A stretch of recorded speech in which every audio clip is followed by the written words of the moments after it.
Il ne vous rappelle pas. Il semble être en train de disparaître. En tout cas, vous sentez qu'il disparaît. Il laisse de moins en moins de messages. Faut-il l'ignorer? À quel moment? Comment agir lorsque l'homme que vous fréquentez depuis quelque temps commence à sournoisement s'éloigner?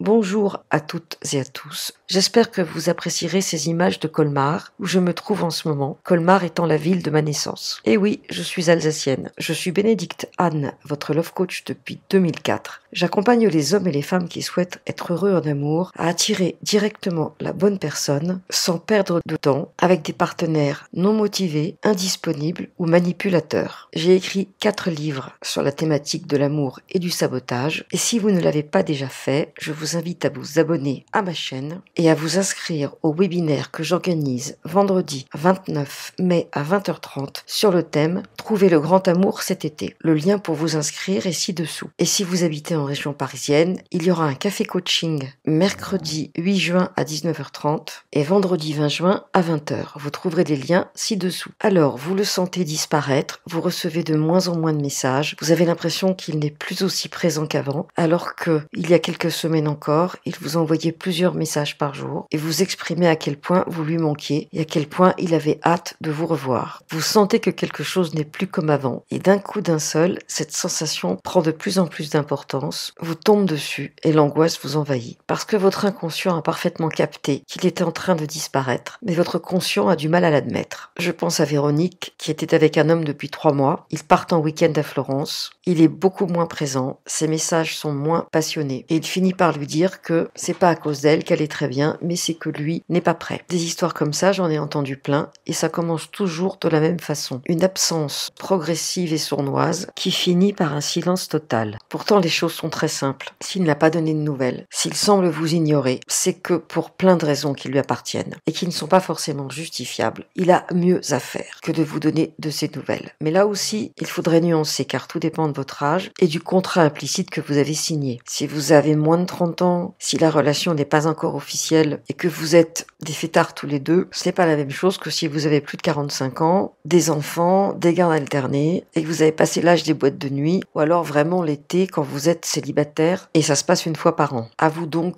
de nuancer ma proposition en fonction de votre situation. Dans tous les cas, ce qui est certain, c'est que comme vous avez du mal à admettre ce qui est en train de se passer et c'est complètement humain, vous lui cherchez des excuses pour ne pas voir que vous n'êtes pas sa priorité. Il est malade, il a perdu son téléphone, on le lui a volé, il a une fuite d'eau, il travaille beaucoup, il avait une urgence. Mais pour des raisons qui leur appartiennent, j'insiste lourdement, vous n'êtes pas leur priorité. Les love coachs, généralement, parlent d'un délai d'1 jour et demi à 2 jours avant de paniquer ou de vous manifester. Mais moi, je sais par expérience que ça commence à sentir le roussi et que ce qui compte n'est pas tant le laps de temps pendant lequel il a disparu, mais le changement de rythme par rapport à son rythme précédent. Si vous aviez 3 messages par jour et qu'il disparaît pendant plus d'une demi-journée, ça commence à puer. Maintenant, si vous voulez un conseil concret, je vais vous proposer un laps de temps autorisé, on va dire normal, de 12 heures environ. Vous avez des nouvelles la veille, et si il réapparaît vers midi le lendemain, ça reste acceptable. Et puis tout dépend si vous incluez la nuit ou pas, parce que du coup, si vous incluez la nuit, ça vous rajoute 6 heures de plus en moyenne. Pendant ce temps, il serait intéressant de vous demander si à un moment donné, vous avez raté une marche. Et là, je pense à une de mes coachées, Anna. Son date lui demande par texto, le soir des élections, si elle a envie de boire un verre avec lui, et elle ne lui répond pas. Et le lendemain, elle lui dit qu'elle préférait débriefer avec des amis. Là, la responsabilité vient de vous, parce que vous n'avez pas eu la décence et la correction de lui répondre que vous n'étiez pas disponible. D'ailleurs, il a répondu « Ah, tu préfères le débat des élections à ma présence ». Dans certains cas, ce genre de comportement peut être rédhibitoire, dans d'autres, il est anecdotique. En fait, tout dépend de la personnalité de cet homme. Mais généralement, quand il disparaît, ce n'est pas à cause de vous, mais pour une autre que vous, comme dit la chanson. Et le pire, c'est quand il est connecté à l'application sur laquelle vous l'avez rencontré, ou sur Messenger, ou encore sur WhatsApp, et qu'il ne vous contacte pas. Comme je vous l'ai dit, ça sent le soufre. Dans tous les cas, quoi qu'il arrive, commencez par ne pas bouger, car à moins d'être à l'hôpital, il n'a aucune excuse. Souvenez-vous qu'un homme amoureux, épris, attaché, toucher, trouvera toujours le moyen de vous donner signe de vie, ne serait-ce que pour vous rassurer. Pas très dispo, charrette au bureau, en attente à l'aéroport, pas de réseau, je pense à toi, t'appelle dès que j'ai un réseau, te donne des nouvelles très vite, n'oublie pas qu'on se voit tel jour, etc. Quand vous finirez par en crever, par ne plus tenir, au bout de 2 jours en général, je vous invite à envoyer ce fameux message qu'ils adorent eux-mêmes envoyer. Disparu ? Point d'interrogation. La variante un peu plus amusante, c'est enlevé par des extraterrestres ? Point d'interrogation. Et contre toute attente,